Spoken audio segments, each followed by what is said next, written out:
ሻሎም ሻሎም ሻሎም ቤተሰብ እግዚአብሔር አምላኽ ሰላም ጸጋ ምሕረት ናይ ክርስቶስ ምስ ኩልኩም እዩ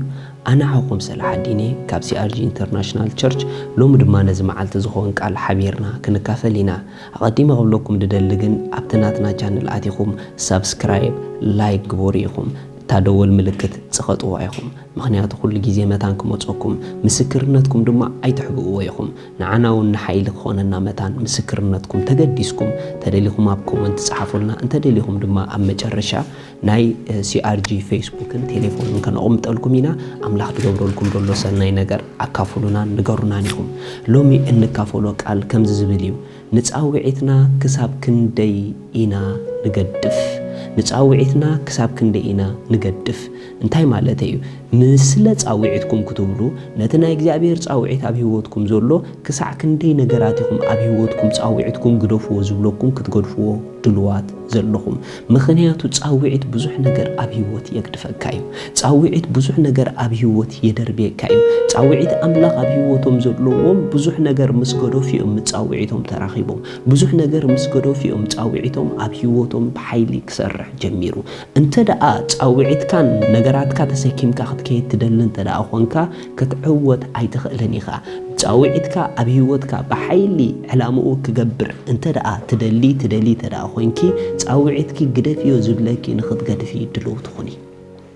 ኢየሱስ ጎይታ እዩ ኣምላኽ ዝጸውዖም ኣብ ህይወቶም ብዙሕ እንዳገደፉ ድኾዱ ክንርኢና ኣብ ዘፍጥረት ምዕራፍ 12 ጥቕሲ 1 ከምዚ ይብል እግዚአብሔር ድማ ንኣብርሃም በሎ ካብ ምድርኻን ካብ ኣዝማድካን ካብ እንዳ ኣቦኻን ኣነ ናብ ዘርኤካ ምድሪ ቢልካ ውፃእ ንዓብዪ ህዝቢ ክገብረካ እንክባረኸካን ከኣየ ንስምካ እውን ከዕብየ ንበረኸት ድማ ክትከውን ኢኻ ንዝባርኹኻ ክባርኽኾም ንዝረግሙኻ ድማ ክረግሞም እየ ዓሌታት ኩላ ምድር ድማ በኣኻ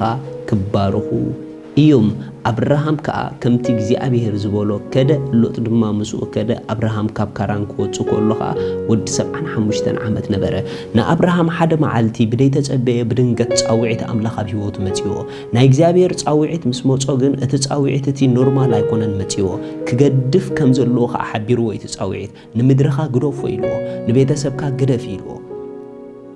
ካብ እዝማድካ ግደፎም ኢልዎ ካብዚ ኩሉ ዝተፈለ ውፃእ ኢልዎ ምኽንያቱ እንተደኣ ካብዚ ኩሉ ወፂኻ ሓድሽ ጎደና ከጀምረካ እዩ ዝብሎ ዘሎ እግዚአብሔር ርኢኹም ሓደ ግዜ ናይ እግዚአብሔር ጻውዒት ኣብ ህይወትና ዘይተጸበናዮ ነገር ከግድፈና ይኽእል እዩ እንተደኣ እቲ ጻውዒት ግደፎ እንድሕር ኢልካ ምንም ኣማራፂ የለን ግደፎ እቲ ጻውዒት ካብቲ ምድሪ ውፃእ ተደኣ ኢልካ ጻውዒትካ ውፃእ ካብ ቤተሰብ ማእከል ውፃእ ተኢልካ ውፃእ ስራሕካ ግደፎ ተኢልካ ግደፎ ምኽንያቱ ጻውዒትና ዝብለና ነገር ክንገብር ክንግደድ ኢና እንተ ዘይኮይኑ አብርሃም ኖ ምድረይ ኖ ቤተሰበይ ኖ አዝማደይ ኢሉ እንተደኣ ክተርፈቲኑ እዚ ንበረኸት ክገብረካ ዝብል ቃል ኣብ ህይወቱ ኣይሪኦን እዩ ስለዚ አብርሃም ነቲ ዝተዋሃቦ ጻውዒት ናበይ ከም ዝኸይድ እኳ ከይፈለጠ ብእምነት ነቲ ጻውዒት ብእምነት ነቲ ድምፂ ተኣዚዝዎ እዩ ጻውዒት ኣምላኽ ክመፀኩም ከሎ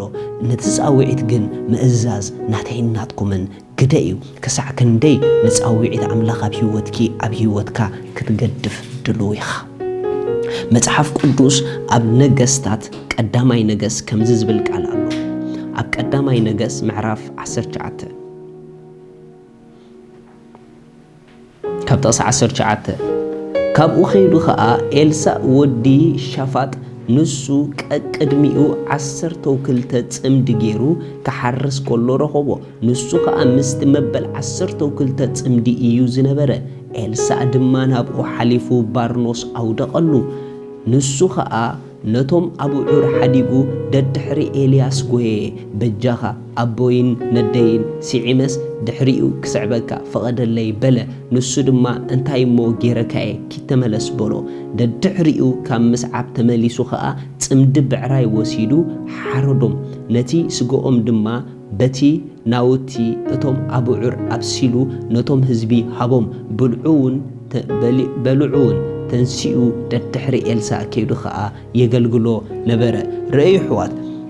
ኤልሳ 12 ጽምዲ አቅድሚ ይዝሐርስ ዝነበረ ከመይ ድበለ ሃፍታም ሰብኣይ ናይ ቢዝነስ ይነሩ ነገር ግን ልክ ኤልያስ መጪ ባርኖሱ ምስዓለበሉ ምስተንከፈሉ እቲ ናይ ትንቢት ጻውዒት ኣብ ህይወቱ መጪው ልክ እዚ ናይ ትንቢት ኮሊና ኣብ ህይወቱ ምስ መጸ ፍጥነታው ዝኾነ ምላሽ ኤልሳ ሂቡ ፍጥነታው ዝኾነ ምላሽ በቃ ንቤተሰበይ ቻው ጉብሎም ዘለነ ነገር ኩሉ ከፋኖሞ ዕድል ሃበኒ ኢልዎ ልክ ድማ ከይዱ ተመሊሱ ዝነበሮ ኩሉ ሃፍቲ ንኹሉ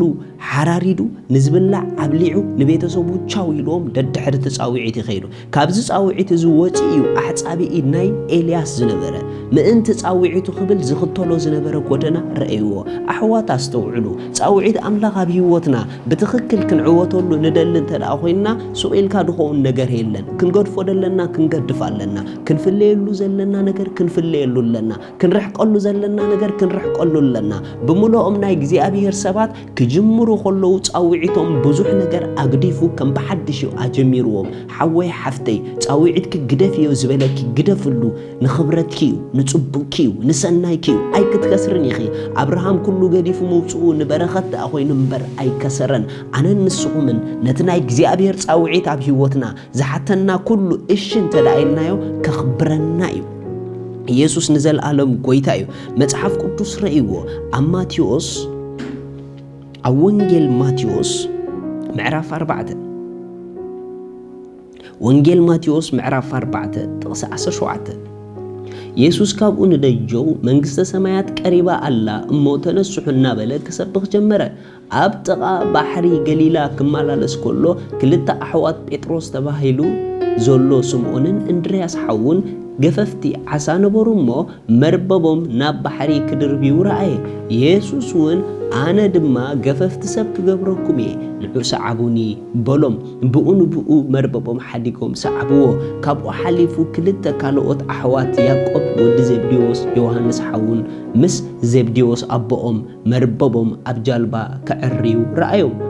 እሞ ጸውዖም ንሳቶም ከዓ ነታ ጃልባን ኣቦኦምን ሓዲጎም ብኡ ሰዓብዎ ርኢኹም ኢየሱስ ክርስቶስ ንሐዋርያት ጻውዒት ምስ ኣቕረበሎም ልክዕ ኣብቲ ናቶም ቢዝነስ ከለዉ ይረኺቦም ኣብ ናቶም ስራሕ ከለዉ ይረኺቦም ግን ዝገርመኩም ፍጥነታዊ ዝኾነ ምላሽ ነቲ ጻውዒት ምሃቦም እዩ ቢዝነሶም ቤተሰቦም ብሓንሳብ ገዲፎም ደድሕሪ ጎይታ እዮም እንዳጎዩ ይኸይዶም ርኢኻ ሓወይ ቢዝነስካ ከግድፈካ እንተደሊ ጻውዒት ኣምላኽ ፈቃደኛ ዲኻ ክትገድፍ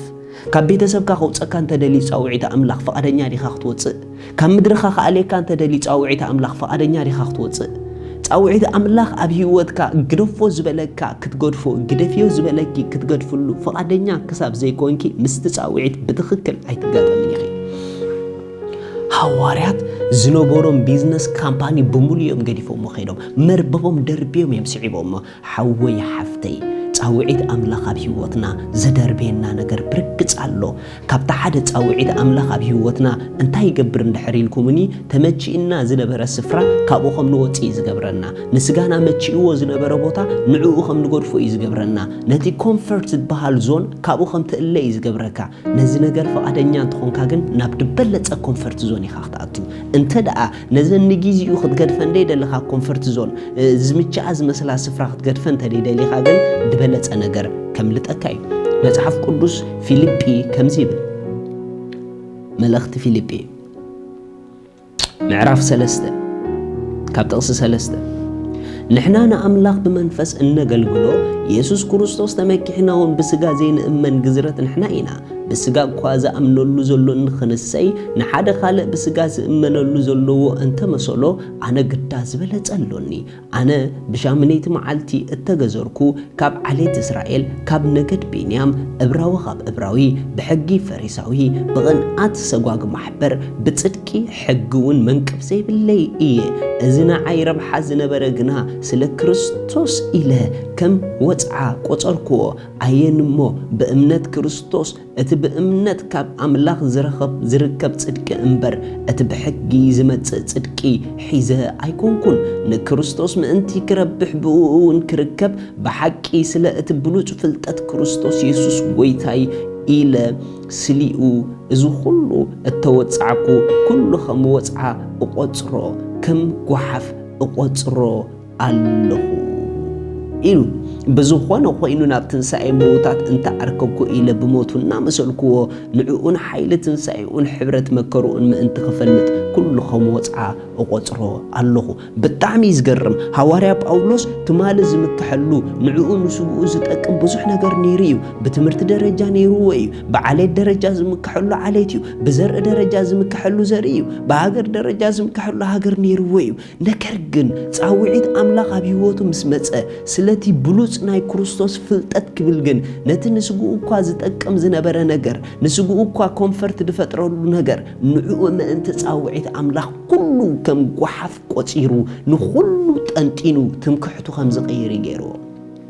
سلازي ناي إجزابير تعويد تمكحتنا يغيرنا يو ناي إجزابير تعويد زرقنا عليتنا منا إلنا نمكحلو تمكحت بادو إزقبرو حوي حفتي نتعويد أملاق بيوتك كل خم قحف انت دادي قصيرك جينا أجمر كان دلخا قعزو ما أسينا قعزو نجمر نتتو مال نمكحلو زنبرنا لو منعو كم قحف انت دا أقصيرنا لو منعو فتيمنا خنقدف انت دا أجيرنا تخكلينيا قعزو جميرنا علنا مالتيو እግዚአብሔር አምላክ አዕዚዙ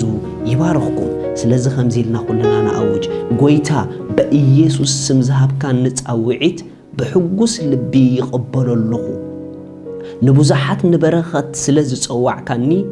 ኣብ ርእሰይ ካብ ርእሰይ ሓሊፈ ንብዙሓት ክፈስስ ስለዚ ገበርካኒ በኢየሱስ ስም የመስክነካ ኣለኹ እግዚአብሔር አምላክ ይባርኽኩም ንጎይታና ኢየሱስ ክርስቶስ ወሲንኩም ደይ ተቀበልኩም ኢየሱስ ህይወት ይሞ ሎሚ ህይወት ክትረኽቡ ተቀበልዎ ቶም ድወሰንኩም እዛ ጸሎት ምሳይ ጸልዩ እግዚአብሔር አቦ ስለ ወድኻ ኢየሱስ ክርስቶስ የመስክነካ ኣለኹ ያአምን ኣለኹ ኢየሱስ ስለ ኃጢአተይ ከም ድተሰቕለ ዕዳ ኃጢአተይ ኩሉ ፈጺሙ ከም ዝኸፈሎ ያአምን ኣለኹ ስለይ ከም ዝሞተ ብሳልሰይቲ መዓልቲ አቦ ከምውታት ከም ዘተንስኦ ያአምን ኣለኹ አቤማን አምላክ ከም ዝተቐመጠ ያአምን ኣለኹ ብሽም ኢየሱስ ክርስቶስ ብምእማነይ ካብዛ ሰዓት ሓድሽ ፍጥረት ውሉድ አምላክ ኮይነለኹ መንፈስ ቅዱስ በእምነት ይቀበለካ ኣለኹ አሜን እዚኣ ጸለኹም እንቋ ሓጎሰኩም በዚ ብታሕቲ ዘሎ ጎይታ ከም ተቀበልኩም ጻሓፉልና ትምህርቲ ድድልየኩም ትምህርቲ ክንበኩም ኢና ሻሎም